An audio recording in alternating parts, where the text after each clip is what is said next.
এই পৃথিবীতে আসতেই তখন ভগবানের হাতে একটি করে অস্ত্র নিয়ে আসতেন। প্রতি যুগে যুগে ভগবান পৃথিবীতে আসেন তিনটি কারণে। এই তিনটি কারণ কি মা? প্রথম কারণ বললেন পরিত্রাণায় সাধনা, অর্থাৎ এই জগতে যত সাধু আছে, যত ভক্ত আছে, তাদেরকেই রক্ষা করার জন্য। দ্বিতীয় কারণ বিনাশায় দুষ্কৃতা,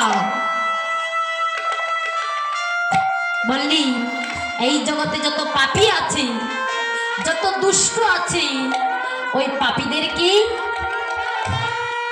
দমন করার জন্য, শাস্তি দেওয়ার জন্য।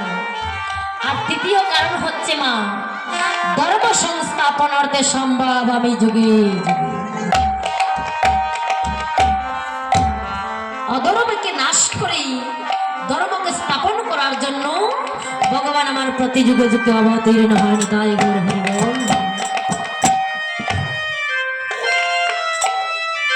তো অন্যান্য যুগে প্রভুর হাতে অস্ত্র থাকত, কিন্তু কলিযুগে কোনো অস্ত্র তিনি ধারণ করেনি।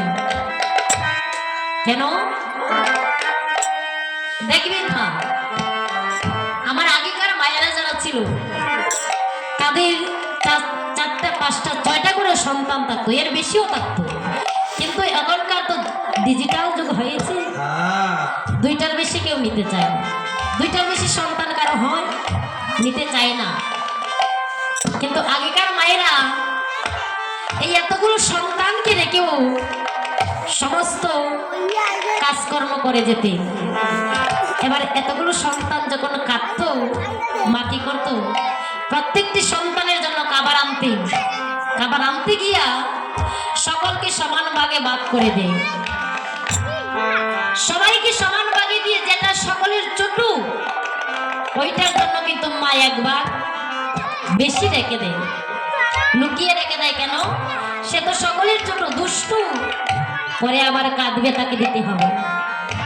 ঠিক তেমনি মা, এই যে সত্য, ত্রেতা, দ্বাপর, কলি, এই 4টি যুগ হয়েছে ভগবানের 4টি সন্তান। তো দেখুন, সত্য যুগে প্রভুর নাম দিয়েছিলেন, ত্রেতাতেও নাম দিয়েছিলেন, দ্বাপরেও নাম দিয়েছিলেন। কিন্তু কলিযুগে ভগবান মনে মনে চিন্তা করলেন, এই কলির যুগ হচ্ছে দুষ্ট, বেবেচারী, অত্যাচারী। এই কলিযুগকে শুধু নাম দিলে উদ্ধার হবে না। তাই ভগবান এই কলিযুগের জন্য নামের সঙ্গে প্রেম সঙ্গে নিয়ে এসেছে। ভগবান ভাবলেন এই কলিযুগকে শুধু নাম দিয়ে উদ্ধার করা যাবে না, তাকে নামের সঙ্গে প্রেমও দিতে হবে। তাই মহাজন বললেন, প্রণাম কলিযুগ সর্বযুগ সার, হরিনাম সংকীর্তন যাহাতে প্রচার। আমা, আমরা যে যুগে বাস করি সেই যুগের নাম কলিযুগ, তাই তো? এই যে কলিযুগ, এই কলিযুগটা ভালো নাকি মন্দ? আমা জয় রাধে, এই কলিযুগটা কি ভালো? আমরা সকলে বলি, দেখবি যদি ছেলে মেয়ে বাড়িতে দুষ্টামি করে, সবাই বলে ও তো কলিযুগের সন্তান, এসব করবি, দুষ্টা কলিযুগের দিয়ে দিই। কিন্তু না, কলিযুগ বলি মহাজন বললেন, প্রণামঃ কলিযুগ সর্বযুগ সার, হরিনাম সংকীর্তন যাহাতে প্রচার। এই কলির যুগটা আগে ভালো ছিল না, যখন হরি নাম এসেছে তখন থেকে এই কলিযুগটা ভালো হয়েছে। তো ভক্ত,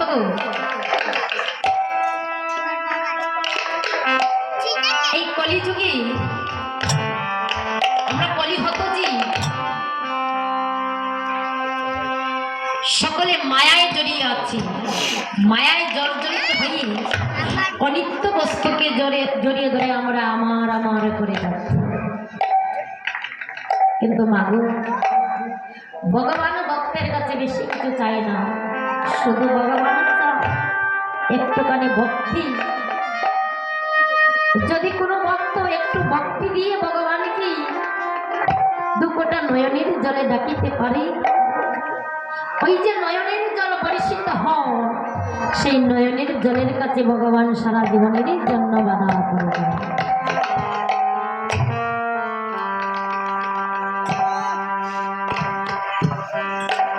আপনার ধরুন পাঁচতলা বাড়ি আছে, সেই বাড়িতেই রাধা গোবিন্দের মন্দির আছে। ওই মন্দিরের ভিতরে আপনি রাধা কৃষ্ণের মূর্তি সোনা দিয়ে গড়িয়েছেন, তাতে সোনার তালা, সোনার গ্লাস, এর মধ্যে আঙ্গুর, আপেল ইত্যাদি আপনি দিয়ে ভগবানকে সেবা দিয়ে যাচ্ছেন। কিন্তু আমার সেই সেবার মধ্যে যদি ওই বস্তু না থাকে, কোন বস্তু? ধরুন বাড়িতে আত্মীয় এসেছে, আত্মীয়কে যত্ন করতে গিয়ে আপনি ভালো করে রান্না করেছেন, রান্না করতে গিয়ে ওতে আদা, জিরে, গরম মশলা সব কিছু বেশি বেশি দিয়েছে, ভালো করে যত্ন করতে হবে। কিন্তু সব কিছু বেশি বেশি দিয়ে যখন আপনার আত্মীয়ের মুখে দিচ্ছে, সেই রান্না খাওয়া যাচ্ছে না। কেন?